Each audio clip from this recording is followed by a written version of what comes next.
Hello दोस्तों, आज हम बात करने वाले हैं आर्टिकल 12 के बारे में। स्वागत है आपका हमारे चैनल में। और ये वीडियो पार्ट 3 ऑफ कॉन्स्टिट्यूशन जो कि फंडामेंटल राइट के बारे में डिस्कस करता है, उसके लेकर ये पहला वीडियो है। क्योंकि ये आर्टिकल 12 जो है वो फंडामेंटल राइट्स की शुरुआत करता है और स्टेट के डेफिनेशन के बारे में बताता है। फंडामेंटल राइट्स के अंदर आर्टिकल 12 से लेके आर्टिकल 35 तक आते हैं और उसके बाद directive principle of state policy मतलब DPSP स्टार्ट हो जाता है। फंडामेंटल राइट्स डिस्कस करता है कि एक बंदे के पास कितना जो कानूनी रूप से उसके द्वारा जो अधिकार है वो कितना वो गवर्नमेंट से डिमांड कर सकता है उसका, या फिर कितना वो अपने आप से डिमांड कर सकता है कि एज अ ह्यूमन उसके पास क्या क्या अधिकार हैं एक सक्सेसफुल जीवन जीने के लिए, एक डिग्निफाइड जीवन जीने के लिए।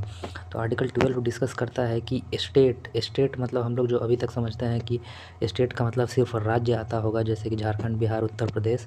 तो स्टेट का मतलब वो नहीं है, या फिर इंटरनेशनल टर्म में कभी आपने सुना होगा कि इंडिया को स्टेट बोला गया हो, पाकिस्तान को स्टेट बोला गया हो।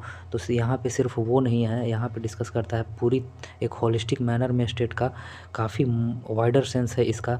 हम लोग जितना समझते हैं उससे कहीं ज़्यादा इसमें आता है government and parliament of India.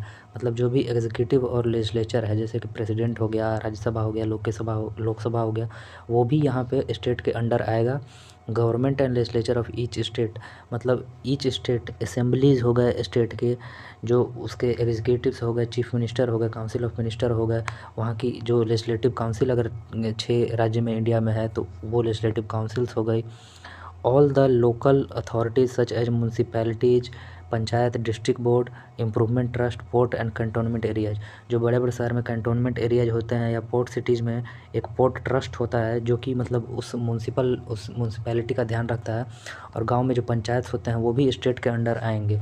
अभी तक जो हम लोग समझते थे कि स्टेट का मतलब सिर्फ राज्य आएगा, वो नहीं है। यहाँ पे पंचायत जैसा छोटा चीज़ भी स्टेट के रूप में इंक्लूड किया जाएगा। अगर वो भी आपके फंडामेंटल राइट्स का हनन करता है तो उसको भी आप सू कर सकते हैं हाई कोर्ट में और सुप्रीम कोर्ट में आर्टिकल 32 और 226 के according. All other authorities that are present in Indian territory and are operating under the supervision of Government of India, that is SEBI, LIC, ONGC, SEL, RBI भी इसमें आ जाएगा।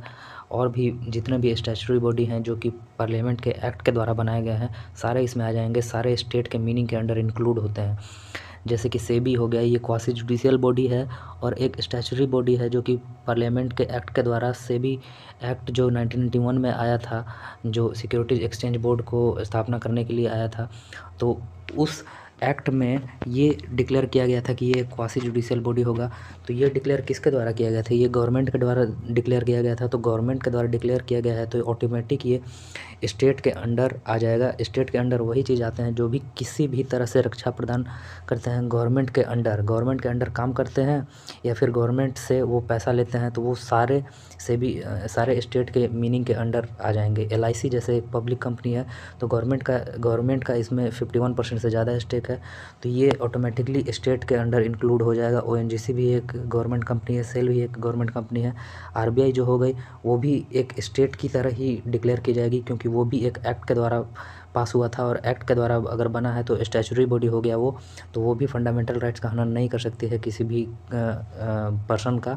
अगर वो पर्सन RBI के खिलाफ केस कर सकता है तो वो केस वैलिड माना जाएगा, क्योंकि वो फंडामेंटल राइट्स का हनन की है और वो स्टेट के मीनिंग के अंडर इंक्लूड हो सकती है। यहाँ पे ध्यान रखने योग्य बात ये है कि स्टेट के मीनिंग के अंडर प्राइवेट बॉडीज़ इंक्लूड नहीं होते हैं।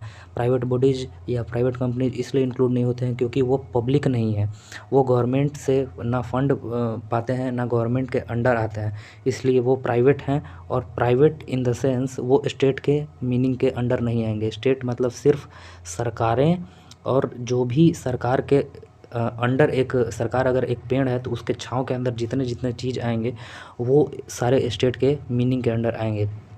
तो जो फ्रेमर्स ऑफ कॉन्स्टिट्यूशन हैं जैसे बाबा साहब भीमराव अम्बेडकर जी, वो सारे जो हैं उन्होंने काफ़ी वाइडर सेंस दिया है इस स्टेट के मीनिंग को। तो इसको हम लोग को समझना होगा, इसके लिए आर्टिकल 12 डिस्कस करता है। तो अगर आप और अच्छे तरीके से जानना चाहते हैं तो आप गूगल कर सकते हैं। वैसे मैंने इस वीडियो में तो मोस्टली बता ही दिया है। तो धन्यवाद, मिलते हैं आपसे अगले वीडियो में।